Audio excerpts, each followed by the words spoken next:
शिव और गणेश की अद्भुत कथा बहुत समय पहले, जब पृथ्वी नई नई सृजित हुई थी, हिमालय की हृदय स्थली में स्थित कैलाश पर्वत पर भगवान शिव और माता पार्वती का दिव्य निवास था। वहां समय का कोई बंधन नहीं था, केवल शांति, तपस्या और अनंत प्रेम का विस्तृत सागर था। शिव महादेव, महाकाल, संहार के अधिपति, और पार्वती शक्ति, भक्ति, स्नेह और सृष्टि की जननी, दोनों के प्रेम से ब्रह्मांड सुशोभित होता था। शिव जहां गहन समाधि में लीन रहते, वहीं पार्वती संसार और परिवार की ममता से भरी रहती। एक दिन पार्वती जी की इच्छा हुई, काश हमारे पास भी एक बालक होता जो मेरा अपना हो, जो सदैव मेरी रक्षा करे। शिव तो अमर सन्यासी, समाधि में निमग्न, बच्चों की इच्छा उनसे अधिक पार्वती के हृदय में थी। और सृष्टि के नियति चक्र में इसी भावना से एक अद्भुत चमत्कार की शुरुआत हुई।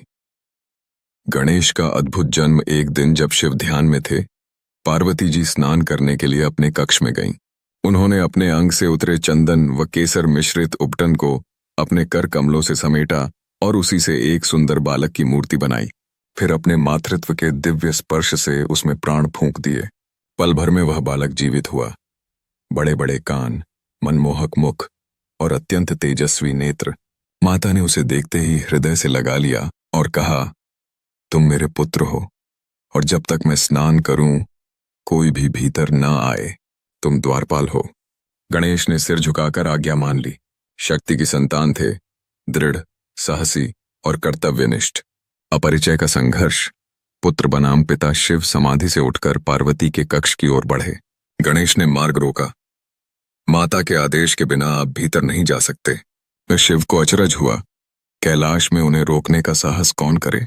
गणेश अडिग, शक्ति का वीर पुत्र। शिव और गणेश के बीच भीषण संघर्ष हुआ। गणों ने मिलकर भी उस बालक को नहीं रोक पाया। विकराल रूप में शिव ने त्रिशूल उठाया और क्षण भर में बालक का सिर धड़ से अलग हो गया। कैलाश में मौन छा गया। जब पार्वती बाहर आईं और पुत्र की निर्जीव देह देखी, उनका क्रोध पृथ्वी को कंपा गया। संपूर्ण ब्रह्मांड डोलने लगा। पृथ्वी फटी, समुद्र मथने लगे, सूर्यलोक कांप उठा। पार्वती बोली, जिसने मेरे पुत्र को मार डाला उसका सर्वनाश होगा। इस और उन्होंने संहारिणी रूप धारण कर लिया। काली, दुर्गा, अन्नपूर्णा, चंडी समस्त स्वरूप एक साथ प्रकट हो गए।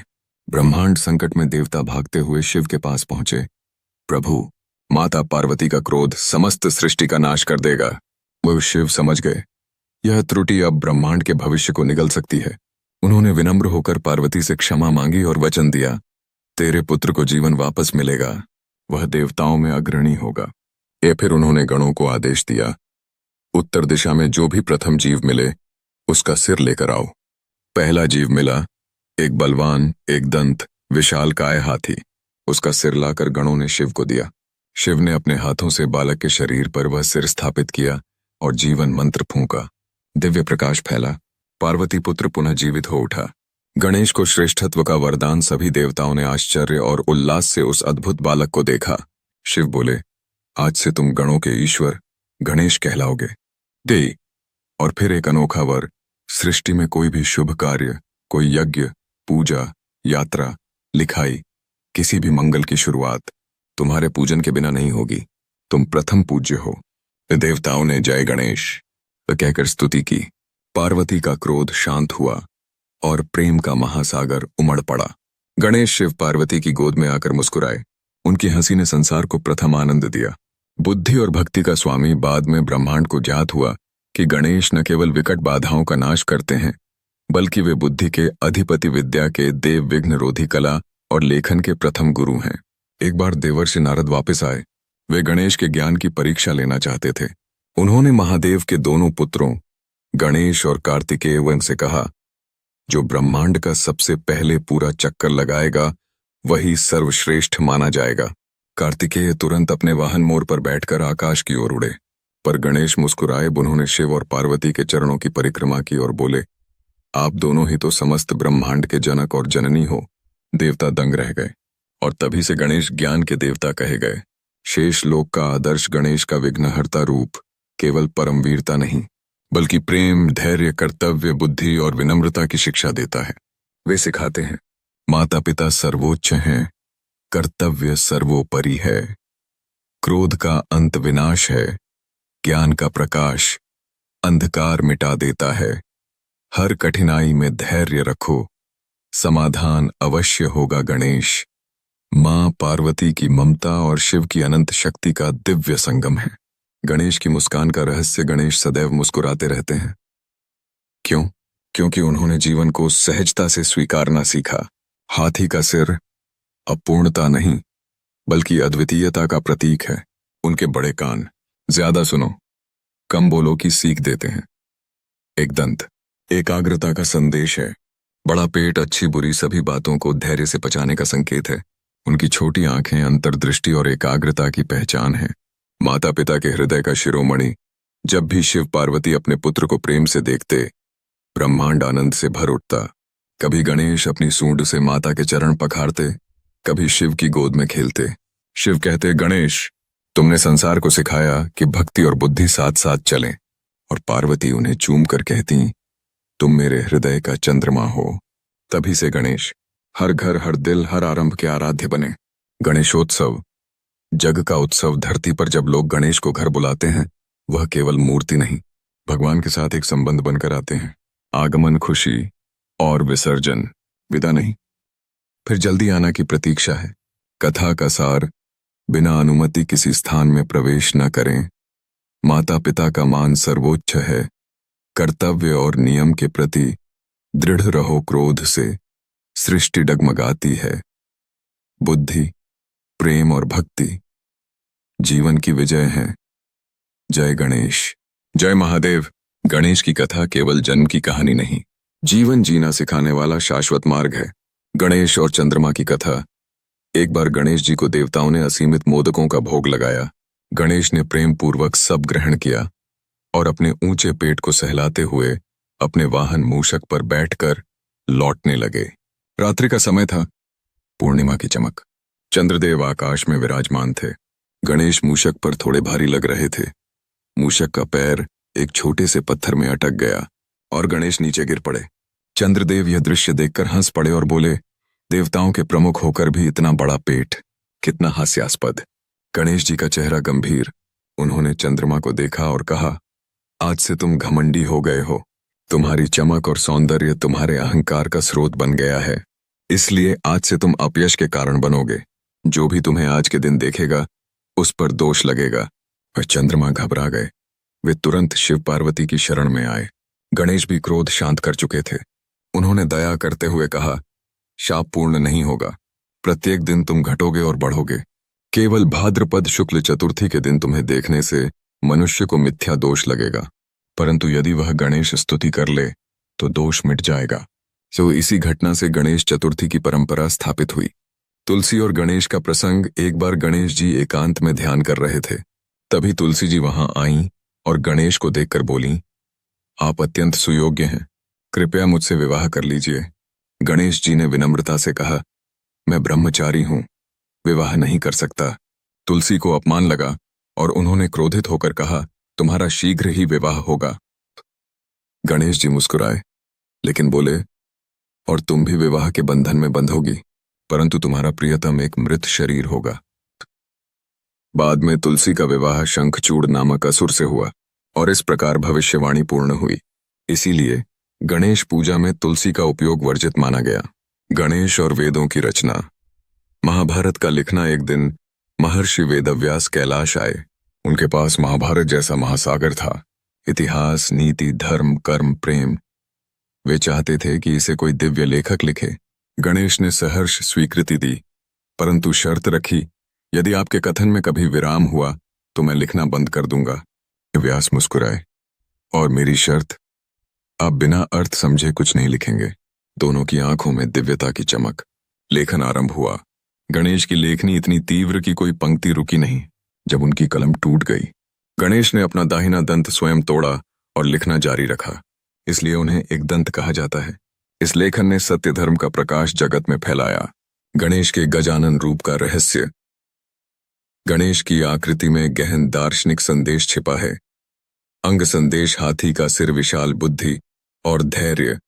बड़े कान, अधिक सुनो, कम बोलो। छोटी आंखें, एकाग्रता। सूंड शक्ति, प्लस कोमलता का संतुलन, बड़ा पेट हर स्थिति को पचाने की क्षमता, चूहे का वाहन अहंकार को नियंत्रण में रखो गणेश, और कार्तिकेय का पुनः प्रेम परीक्षण। एक बार कार्तिकेय के मन में खटका जागा, गणेश को ही प्रथम पूज्य क्यों? शिव ने फिर परीक्षा का प्रस्ताव रखा, जो पहले तीनों लोकों की यात्रा करके लौट आए वही श्रेष्ठ। कार्तिकेय फिर गति से निकल पड़े। गणेश ने माता पिता के चरणों को प्रणाम करके कहा, ये ही मेरे तीनों लोक हैं। शिव पार्वती प्रसन्न। कार्तिकेय लौटकर गणेश को गले लगा लेते हैं। आज दोनों भाई प्रेम और सम्मान का आदर्श बने। गणेश का अनंत प्रेम। भक्तों के साथ एक बार एक गरीब भक्त ने सूखे चने भेंट किए और कहा, मेरे पास यही है प्रभु, पर प्रेम अनंत है। गणेश ने उसी भोग को आनंद से लिया। संदेश स्पष्ट, ईश्वर भोग नहीं भाव देखते हैं। गणेश का एक और प्रिय नाम विघ्नहर्ता। जहां भी संकट घेरता है, गणेश वहां शक्ति बनकर खड़े हो जाते हैं। विद्यार्थी परीक्षा से पहले, गृहस्थ किसी नए कार्य से पूर्व, कलाकार संगीत से पहले, यात्रियों के प्रस्थान से पूर्व, हर शुभ शुरुआत में प्रथम श्री गणेशाय नमः कथा का सार। अब तक अहंकार सर्वनाश करता है, बुद्धि और भक्ति साथ हों तो विजय निश्चित। मातृपितृ सेवा ही सर्वश्रेष्ठ धर्म। संकल्प, धैर्य, सादगी, यही असली बल। ईश्वर भाव के भूखे हैं, भोग के नहीं। कुबेर का अभिमान भंजन। एक बार धन के देवता कुबेर अपने वैभव पर अत्यधिक गर्व करने लगे।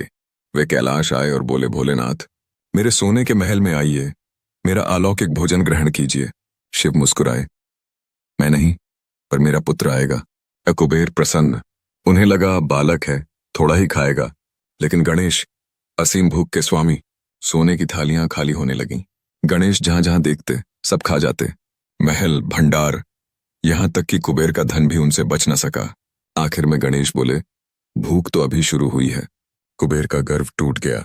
वे भागे भागे शिव के पास आए। प्रभु, आप ही बचाइए। और तो शिव ने मुस्कुराकर एक मुट्ठी चावल दिए और बोले, भक्ति का एक दाना वैभव के पर्वत से अधिक तृप्ति देता है। गणेश ने चावल ग्रहण किए, तृप्त हो गए, और कुबेर ने समझा सच्चा धन विनम्रता है। गणेश और शनिदेव का रहस्य। गणेश जी के जन्मोत्सव में सभी देवता आशीर्वाद देने आए, पर शनिदेव नीचे देखे खड़े रहे। पार्वती ने पूछा, आशीर्वाद क्यों नहीं देते? शनिदेव बोले, मेरी दृष्टि कठोर है, जिस पर पड़ती है उसे कष्ट मिलता है। पार्वती फिर भी आग्रह करती रही। जब शनिदेव ने गणेश को देखा, उनका सिर अलग जा गिरा। पार्वती का हृदय जैसे चीर गया। तभी शिव ने वरदान देकर गणेश को हाथी का सिर प्रदान किया। इसलिए कहा जाता है, गणेश की गजानन रूप शनिदेव के दुष्प्रभाव से रक्षक बन गया, और शनिदेव भी गणेश के प्रति सदैव विनत रहते हैं। गणेश का विवाह। सिद्धि और बुद्धि से एक बार पार्वती ने कहा, अब विवाह योग्य हो गए हो। कार्तिकेय मन ही मन हंसे। फिर वह पुरानी परीक्षा जैसी ही चुनौती, कौन पहले तीनों लोकों की परिक्रमा करेगा। गणेश ने फिर माता पिता के चरणों की परिक्रमा की, और शिव पार्वती प्रसन्न होकर बोले, तुमने बुद्धि व भक्ति दोनों में विजय पाई है। तभी ब्रह्मा की पुत्रियां सिद्धि और बुद्धि गणेश को वरमाला पहनाती हैं। उनसे जन्मे शुभ लाभ, इसलिए भक्त कहते हैं, शुभ लाभ और रिद्धि सिद्धि सदैव गणेश के साथ हों। गणेश और दानव वक्रासुर। एक बार एक दानव वक्रासुर को वर मिला, जिसे भी छू दूं वह वश में आ जाए। तो दानव ने देवताओं को सताना शुरू किया। वह शिव को भी अपना बनाना चाहता था। भक्तों की रक्षा को गणेश आगे आए। उन्होंने वक्रासुर से कहा, अपने वर का प्रमाण दो, पहले खुद को छूकर दिखाओ। वक्रासुर ने जैसे ही स्वयं को छुआ, अभिशप्त होकर नष्ट हो गया। गणेश बोले, बुद्धि से लड़ो, बल से नहीं। मोदक का रहस्य और भक्त स्नेह। एक बार कार्तिकेय को लक्ष्मी से मोदक मिले, बुद्धि का प्रतीक। जब उन्होंने गणेश को देने से मना किया, गणेश ने चतुराई से कहा, मोदक अमूल्य है तो इसे विभाजित कर बुद्धि बांटते हैं, और मोदक से, इसलिए मोदक ए बुद्धि प्लस प्रेम प्लस प्रसन्नता। गणेश का पृथ्वी भ्रमण और लड्डू चमत्कार। एक बार गणेश जी ने सोचा, भक्तों की स्थिति स्वयं देखूं। वे सरल ब्राह्मण रूप में गांव पहुंचे। एक गरीब बूढ़ी अम्मा ने उन्हें पहचाने बिना कहा, बेटा, कुछ खिलाने को तो है नहीं, बस यह एक लड्डू है, प्रेम से दे रही हूं। गणेश ने मोदक जैसे उस साधारण लड्डू को बड़ी खुशी से खाया। तुरंत वे अम्मा के घर में अन्न से भरे घड़े, दीपक की लौ, अलौकिक रोग दुख सब दूर। अम्मा बोली, प्रभु स्वयं पधारे थे। मैंने पहचाना नहीं। गणेश हंसे और बोले, जहां प्रेम हो वहां पहचान की आवश्यकता नहीं। ये त्रिपुरासुर वध में गणेश की महत्वपूर्ण भूमिका। 3 अत्याचारी असुर त्रिपुरासुर भाई 3 उद्धाते दुर्गों में रहते थे। उन्होंने स्वर्ग लोक तक को कांपाया। देवताओं ने शिव से सहायता मांगी। शिव युद्ध के लिए तैयार, रथ सुसज्जित, पर रथ आगे बढ़ता ही नहीं। नारद ने कहा, प्रथम पूज्य गणेश का आशीर्वाद भूल गए। शिव ने पूजा की, गणेश ने आशीष दिया और रथ अपनी गति से आकाश को चीरता हुआ चला। एक ही बाण से शिव ने उन दुर्गों का संहार किया और विजय का श्रेय गणेश को मिला। शुभारंभ गणेश के बिना नहीं। जय गणेश और समुद्र का द्वंद्व। एक बार समुद्र ने कहा, मेरी लहरें अजेय हैं, मैं सबको निगल सकता हूं। गणेश मुस्कुराए, अहंकार की लहरें सबसे खतरनाक होती हैं। देखें तुम्हारा बल कितना स्थिर है। हनुमान को बुलाया गया। उन्होंने पर्वत उठाकर समुद्र में रखा। लहरें पर्वत के सामने ठहर गईं। गणेश बोले, जिस बल को थोड़ा पत्थर रोक दे वह सर्वश्रेष्ठ कैसे। समुद्र शांत हो गया और बोला, आप विघ्नहर्ता ही नहीं, विचारों के समुद्र के भी नायक हैं। गणेशोत्सव की आद्या कथा। लोक से देव तक पुरातन काल से लोग गणेश को घर लाते। आगमन, प्रेम का आमंत्रण, विसर्जन, पुनः आने की आशा। लोग भूल बैठे कि गणेश मिट्टी से भी खिल उठने वाली आशा हैं। तभी एक महान व्यक्ति तिलक जी ने कहा, गणेशोत्सव जनता को जोड़ने का पर्व बने। वही तब से यह उत्सव घर से समुदाय तक, व्यक्ति से समाज तक, भक्ति से एकता तक का प्रतीक बन गया। गणेश के 8 विघ्ननाथ रूप, अष्टविनायक स्थान रूप, मोरेश्वर गणपति, सिद्ध टेक सिद्धि विनायक, थेउवर चिंतामणि, लेन्याद्रि गिरिजात्मक, ओझर वक्रतुंड, राजगिरी महागणपति, रांजणगांव महाविनायक, पाली बल्लालेश्वर, हर स्वरूप, बुद्धि, रिद्धि और सिद्धि का संदेश। भक्त और भगवान एक ही धड़कन। एक बार एक छोटा बालक गणेश की मिट्टी मूर्ति बनाता था।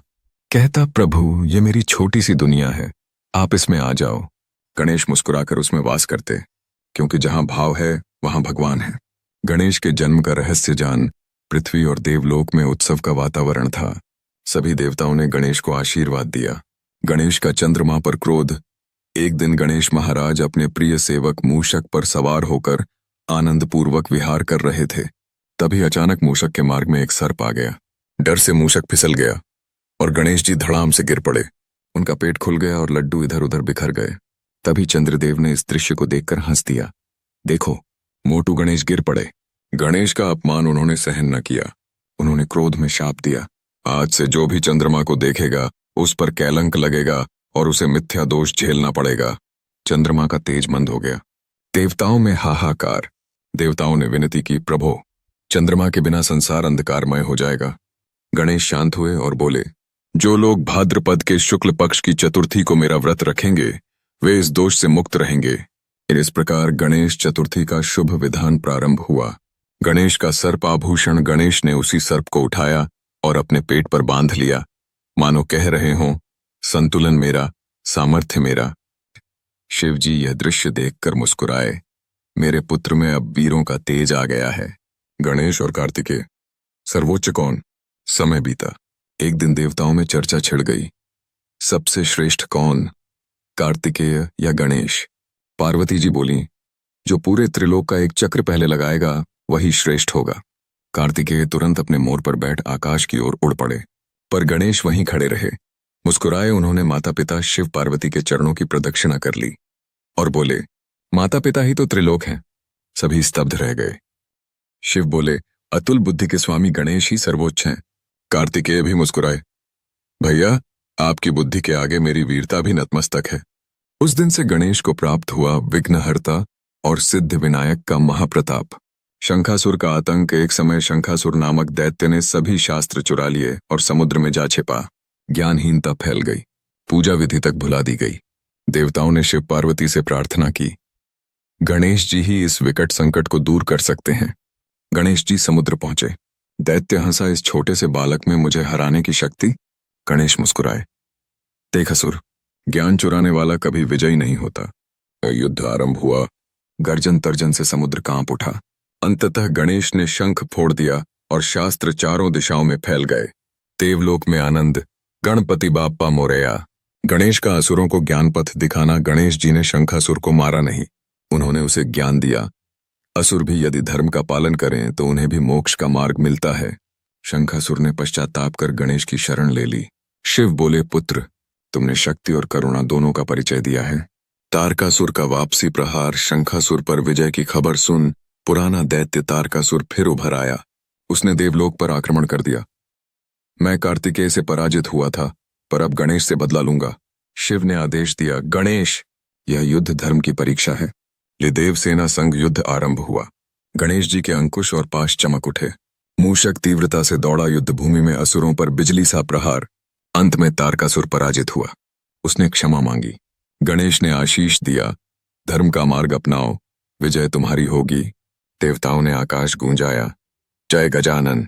लेकिन तारकासुर के युद्ध के बाद अब पूरे तीनों लोकों में यह स्वीकारा गया कि गणेश ही धैर्य, बुद्धि और विजय के अधिपति हैं। मगर गणेश का जीवन यही नहीं थमा। नए चमत्कार उनका इंतजार कर रहे थे। सिद्धि और बुद्धि से गणेश का दिव्य विवाह। एक बार नारद जी कैलाश आए। वे बोले, देवादिदेव, संसार में आपकी पूजा से पहले गणेश की पूजा क्यों? तो शिव मुस्कुराए, क्योंकि गणेश बुद्धि और सफलता के स्वामी हैं। नारद जी ने कहा, तो क्यों न गणेश का विवाह कर दिया जाए?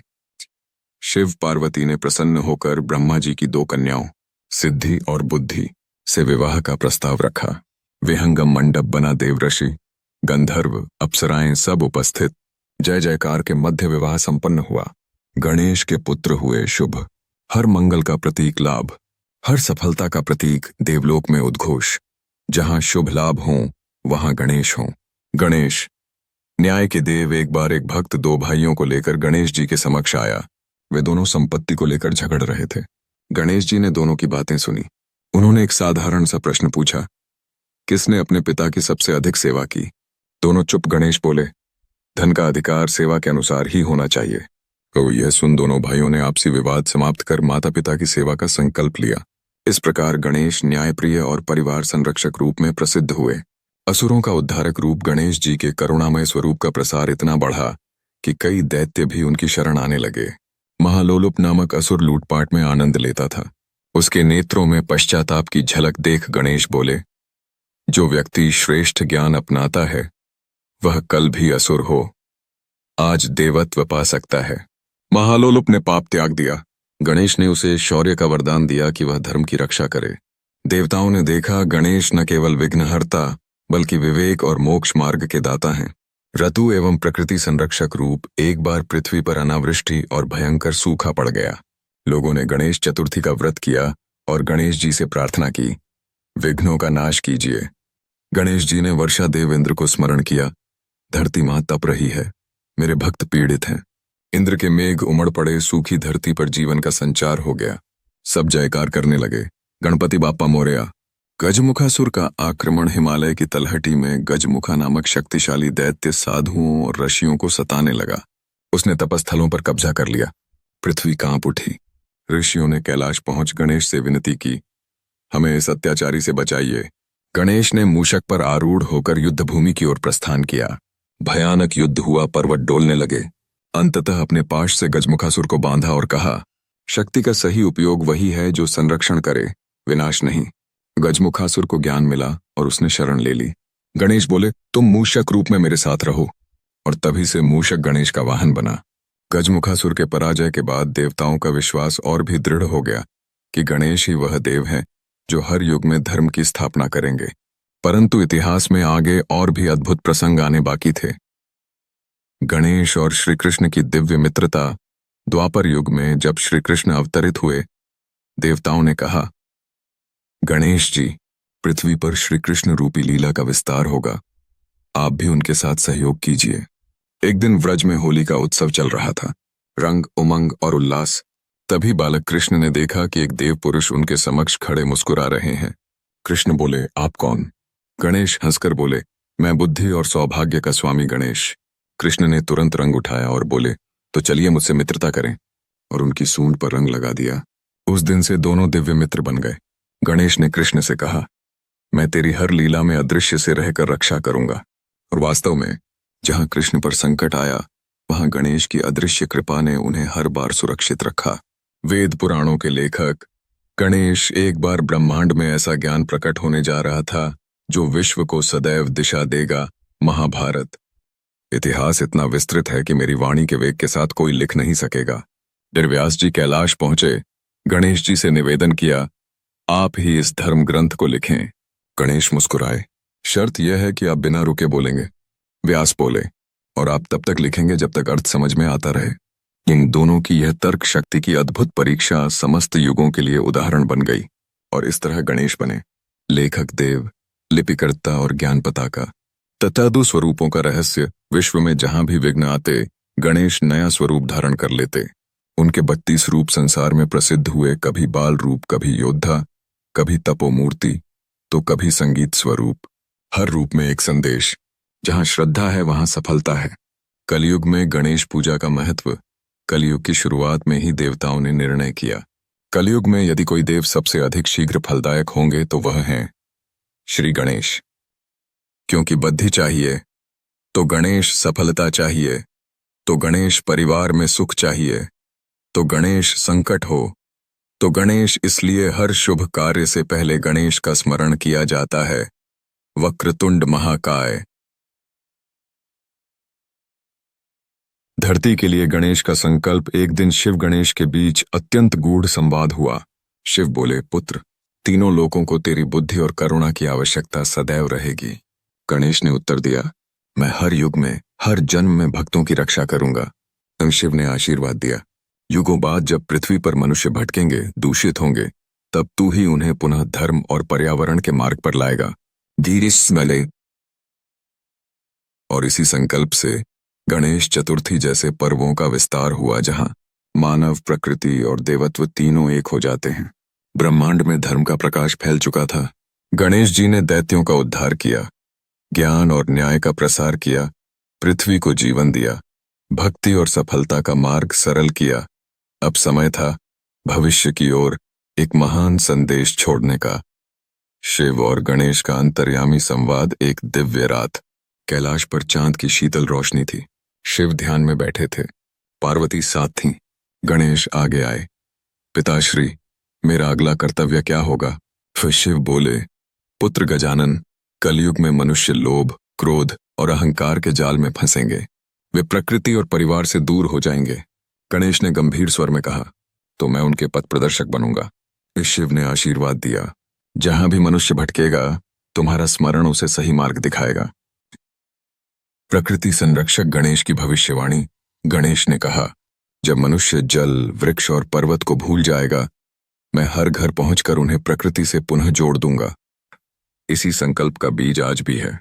गणेश उत्सव में वृक्षारोपण और पर्यावरण का संदेश, करुणा और क्षमा का अंतिम संदेश। देवताओं ने गणेश की विजय का गुणगान किया, पर गणेश मुस्कुराकर बोले, विजय तब तक अधूरी है जब तक शत्रु भी तुम्हारा मित्र न बन जाए। गणेश ने संसार को अंतिम आदेश दिया, दर्शन में नम्रता, आचरण में सरलता और मन में शुद्धता रखो। भक्तों ने प्रणाम किया, विघ्नहर्ता की जय। गणेश चतुर्थी का अनंत रहस्य। पार्वती बोली, प्रतिवर्ष तुम्हारा विसर्जन देख मन दुखी हो जाता है। गणेश ने प्रेम से समझाया, मां, विसर्जन अंत नहीं, पुनः आगमन की शपथ है। मिट्टी में मिलकर मैं हर भक्त के हृदय में स्थापित होता हूं। इसीलिए गणेश चतुर्थी सिर्फ एक त्योहार नहीं, प्रेम का संदेश, नए आरंभ का आशीर्वाद और जीवन चक्र का प्रतीक है। अंतिम आशीर्वाद, शुभ लाभ का मार्ग। गणेश ने संकल्प लिया, जहां शिक्षा होगी, मैं बुद्धि बनूंगा। जहां गृहस्थी होगी, मैं शुभ लाभ बनूंगा। जहां संकट होगा, मैं विघ्नहर्ता बनूंगा। जहां कला होगी, मैं सर्जक बनूंगा। जहां प्रेम होगा, मैं आनंद बनूंगा। और तीनों लोकों में उद्घोष हुआ, गणपति बाप्पा मोरया। कथा का समापन, शुभारंभ का संदेश। यह कथा समाप्त नहीं होती, बल्कि हर नए कार्य की शुरुआत बनती है, क्योंकि गणेश सिखाते हैं हर अंत एक नए आरंभ की आहट है।